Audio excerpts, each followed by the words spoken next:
Primeira conferência. Vou falar do estudo da psicologia, mas devo preveni-los de que a psicologia a que me refiro é muito diferente do que possam conhecer por esse nome. Antes de tudo, devo dizer que nunca no curso da história a psicologia se encontrou em nível tão baixo.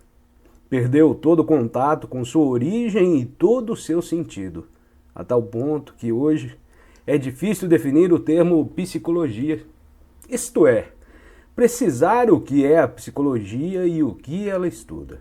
E isso, apesar de no curso da história jamais se ter visto tantas teorias psicológicas nem tantos livros sobre psicologia.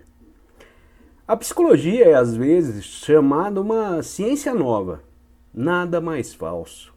Ela é talvez a ciência mais antiga. Infelizmente, em seus aspectos essenciais, é uma ciência esquecida. Como definir a psicologia? Para compreender isso, é preciso dar-se conta de que, exceto nos tempos modernos, a psicologia jamais existiu com seu próprio nome, por vários motivos. Sempre foi suspeita de apresentar tendências falsas e subversivas, de caráter religioso, político ou moral, e sempre teve que se ocultar sob diferentes disfarces. Durante milênios, a psicologia existiu com o nome de filosofia. Na Índia, todas as formas de yoga que são essencialmente psicologia são descritas como um dos 6 sistemas de filosofia.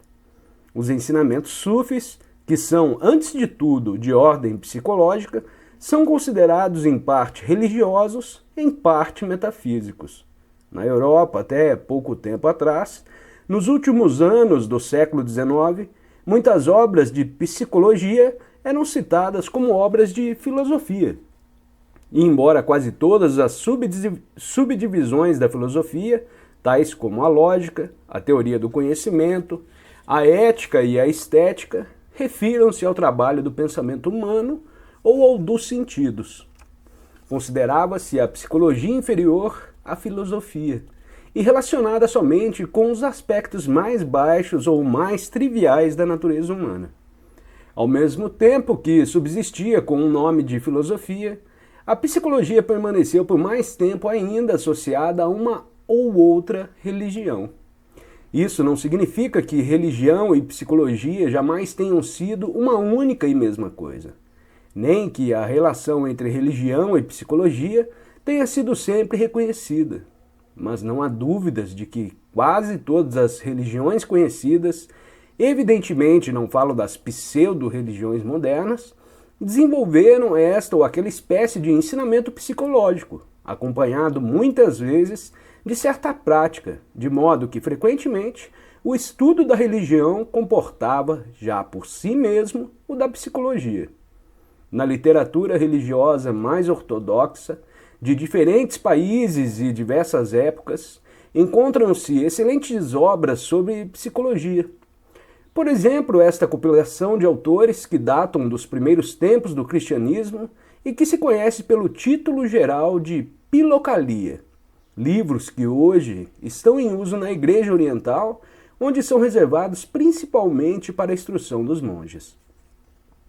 No tempo em que a psicologia estava ligada à filosofia e à religião, ela existia também sob a forma de arte.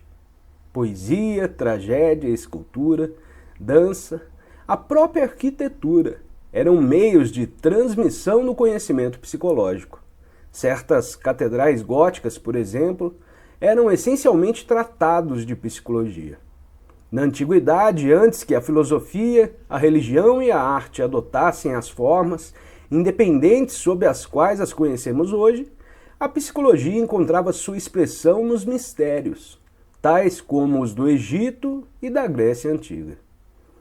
Mais tarde, desaparecidos os mistérios, a psicologia sobreviveu a eles sob a forma de ensinamentos simbólicos, que ora se encontravam ligados à religião da época, ora não, tais como a astrologia, a alquimia, a magia e, entre os modernos, a maçonaria, o ocultismo e a teosofia. Aqui é indispensável observar que todos os sistemas e doutrinas psicológicos Tanto os que existiram ou existem abertamente, como aqueles que permaneceram ocultos ou disfarçados, podem dividir-se em duas categorias principais. Primeira, as doutrinas que estudam o homem, tal como o encontram ou tal como o supõem ou imaginam. A psicologia científica moderna, ou o que se conhece por esse nome, pertence a essa categoria. E a segunda, as doutrinas que estudam o homem, não do ponto de vista do que ele é ou parece ser, mas do ponto de vista do que ele pode chegar a ser, ou seja, do ponto de vista de sua evolução possível.